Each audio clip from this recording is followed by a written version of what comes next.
Hi, I'm tax attorney Chad Silver, founder of Silver Tax Group, and we've been practicing tax law exclusively for over 2 decades.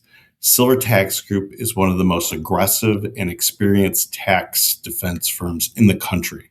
We help clients around the world fix their FBAR compliance, resolve IRS problems, and protect their finances. We don't just fill out a form, we plan your strategy, build your disclosures, and defend them if necessary. All work is done in-house by our legal and tax professionals. Let's get into it.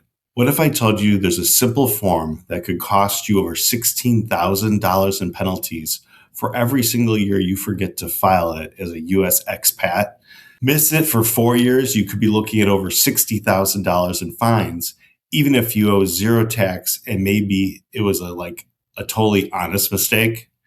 This isn't a scare tactic at all. It's a shocking reality for countless Americans living abroad who have no idea that these rules exist. You see, the U.S. government has two separate, powerful systems designed to track your foreign money, and getting caught between them can have financially devastating consequences. In this video, I'm going to tell you the story of a taxpayer who walked right into this big mess, but more importantly, I'm going to give you the exact steps to understand these rules, protect your assets, and make sure this never, ever, ever happens to you. Section 1, the story of an innocent mistake. Let's talk about a guy that we're going to call John. A few years back, John, a software developer, landed a dream job in Lisbon. He packs his bags, moves to Portugal, and dove headfirst into the expat life. He opened a bank account for his paycheck, separate account for his savings, and even put a little money in a local investment fund a coworker recommended. Life was pretty great for John. Now, John, being a good guy, he knew he still had to file U.S. taxes, so every year he carefully filled out his Form 1040 and claimed the foreign earned income tax exclusion. He figured he was totally in the clear. He wasn't hiding anything, and why would he? He was paying his Portuguese taxes and reporting his income to the IRS. Then the letter arrives. It was from the good old IRS asking about foreign financial assets. John was baffled. He started reading about something called an FBAR and another thing called FATCA. He never heard of either. As he dug deeper online, the sinking feeling hit him right in the gut. It was a gut punch. He realized for the last 4 years, the combined total of his Portuguese accounts had been over $10,000. Now, that meant he was supposed to file a totally separate report with a completely different government agency every single year. And for the last 2 of those years, his assets had grown past another much higher threshold, meaning he was also supposed to be attaching an extra form to his tax return. John was staring down 2 different sets of penalties for the exact same pool of money, all because he was unaware of 2 forms. It was a genuine non-willful mistake, but in the government's eyes, ignorance isn't a defense, and the initial penalty notices could have easily climbed into the tens of thousands of dollars. This is the nightmare scenario so many expats stumble into, but it's one you can absolutely avoid. Section 2, the 2 culprits, FBAR versus FATCA. John's story perfectly captures the confusion. There are 2 different laws, 2 different forms, and they are constantly mixed up. Let's break them down for you. First up is the FBAR, FBAR, which stands for the Report of Foreign Bank and Financial Accounts. Here's the key. It's not an IRS form. It's filed with FinCEN, the Financial Crimes Enforcement Network, and this is a bureau of the Treasury Department.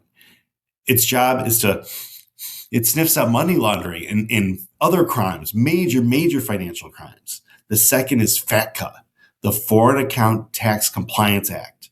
This one is the IRS part. This is an IRS thing. It's why we have Form 8938, which gets attached to your yearly tax return. FATCA basically strong-arm foreign banks across the globe into reporting on accounts held by their U.S. clients directly to the IRS. You get that? Let me say that again. So they made foreign banks across the globe report directly to the IRS. So yes, the IRS probably already knows about your accounts even before you file. The most important thing to burn into your memory is that filing one does not satisfy the other. They are separate obligations. Many expats have to file both, and if you miss one or the other, you're on the hook for major penalties, even if you don't owe a single dime of U.S. tax. Section 3, Understanding the FBAR, FinCEN Form 114. Let's start with the one that trips up most people, the FBAR. And who's going to file? That's any U.S. person, and that means citizens, green card holders, and even some resident aliens. All right, now what's the rule? You have to file an FBAR if the aggregate value of all your foreign accounts went over $10,000 at any point during the year. And let's dial in on that word aggregate, because this is where almost everyone gets tripped up. It doesn't mean you need 10 grand in a single account if you have a checking account with 5,000 in it, a savings account with 4,000, and an investment account with 2,000.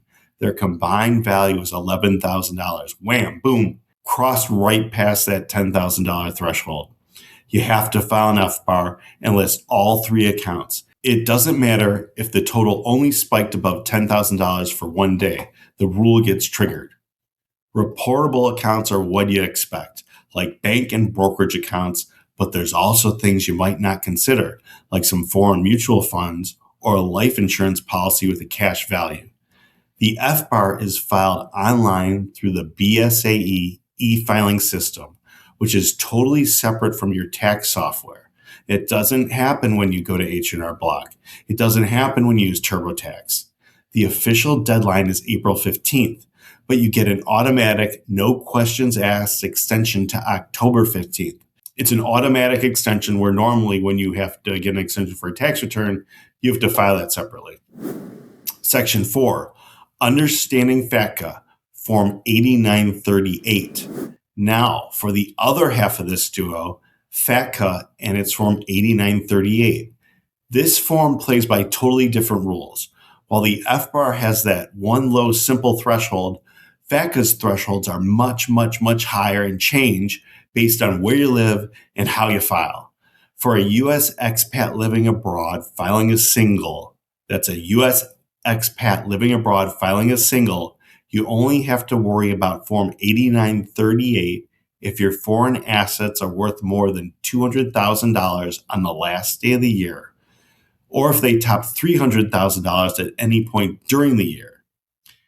If you're married and filing jointly, that's married and filing jointly, those numbers double to 400,000 and 600,000. Notice the big differences. The money thresholds are way higher than the FBAR's tiny, tiny $10,000 threshold.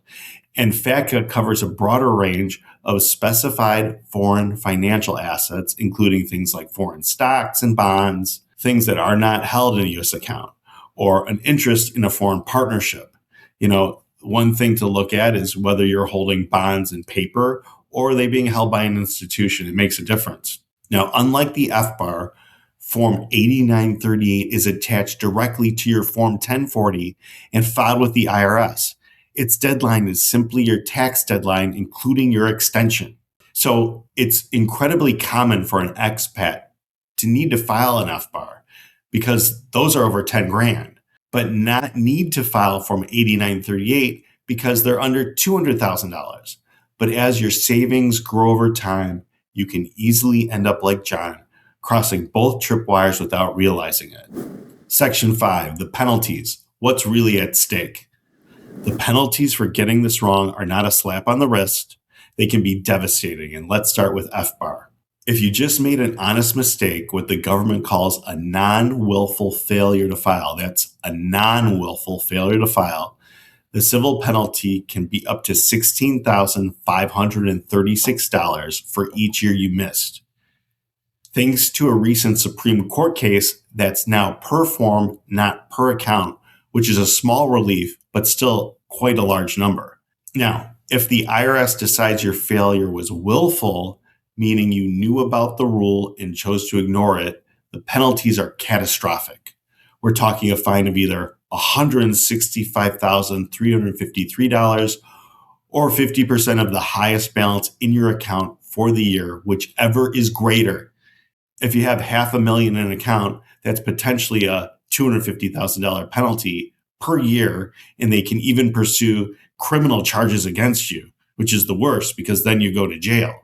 Now for FATCA Form 8938. The starting penalty for failing to file this form is $10,000 per year. If the IRS sends you a notice and you still don't file, they can tack on another $10,000 for every 30 days you're late, up to a maximum of $50,000. Plus, there's a 40% penalty on any tax you underpaid that's connected to those hidden assets. That's a lot to think about. Why don't we say that again? If the IRS sends you a notice and you don't need to file, they tack on another 10 grand for every 30 days you're late and a maximum up to 50 grand. Plus, there's a 40% penalty on any tax you underpaid that's connected to those hidden assets. So let's go back to our client, John. 4 missed FBARs, 2 missed 8938s, a non-willful FBAR penalty alone could have been over 66 grand. The FATCA penalties could have added another $20,000. That's a potential $86,000 bill for an honest oversight. This stuff's complex, and it's completely normal to feel overwhelmed. If you're watching this with the same pit in your stomach that John felt, the absolute worst thing is to do nothing. The second worst thing is trying to fix it by yourself without knowing the rules inside and out. And this is where getting help is critical. Make sure you're subscribed to the Silver Tax Group YouTube channel for more updates on expat finance. And if you think you got an issue, book a consultation through the link below. Call us at 855-900-1040. Visit our website because, getting clarity from an expert is the first and most important step towards peace of mind.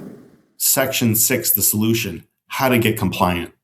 Okay, let's take a big breath here. Now, for the most important part of the solution. If you've realized you've missed these filings, don't panic. The IRS created specific programs for people just like you who made a non-willful mistake. The biggest lifeline for expats is the streamlined filing compliance procedures. This program is your get out of jail free card. It allows you to get caught up without facing those terrifying penalties. For an expat living abroad, here's the game plan. 1, you file the last 3 years of your missing or amended U.S. tax returns. That's Form 1040. You file the last 6 years of your missing FBARs. You submit a signed statement, usually on Form 14653, certifying that your failure to report was an honest mistake and not on purpose. And when you do that correctly, the IRS waives the penalties. You still have to pay any tax you might owe plus interest, but for most expats using the foreign earned income exclusion or foreign tax credits, the actual tax bill is zero or very, very small. The program is the government's way of saying we want you to come forward voluntarily. They are far, far tougher on people they discover on their own than on those who raise their hand and fix the mistakes themselves. Conclusion. Living as a U.S. citizen abroad comes with a few extra financial chores. The 2 most important and overlooked are the FBAR for foreign accounts totaling over $10,000 and FATCA Form 8938 for much higher value assets. They are 2 separate reports for 2 different agencies with 2 different sets of rules. The penalty for ignoring them are scary, but they're also 100% avoidable. Here's your action plan. First, sit down and make a list of all your foreign financial accounts and assets. Second, figure out the highest total value they reach during the year and see if you cross the $10,000 line or higher FATCA thresholds. And third, if you realize you've been out of compliance, remember it's not the end of the world. Programs like the streamlined filing procedures exist specifically to help you get back on track without the crippling fines. Don't let a simple paperwork oversight become a financial nightmare. By understanding these 2 forms, you can protect your wealth and enjoy your life abroad with confidence. I'm tax attorney Chad Silver, and remember, don't do this alone. Get on the phone, give us a call. You get a free consultation. It's 855-900-1040, silvertaxgroup.com. Make sure to like and subscribe. Thank you very much. Protect your assets.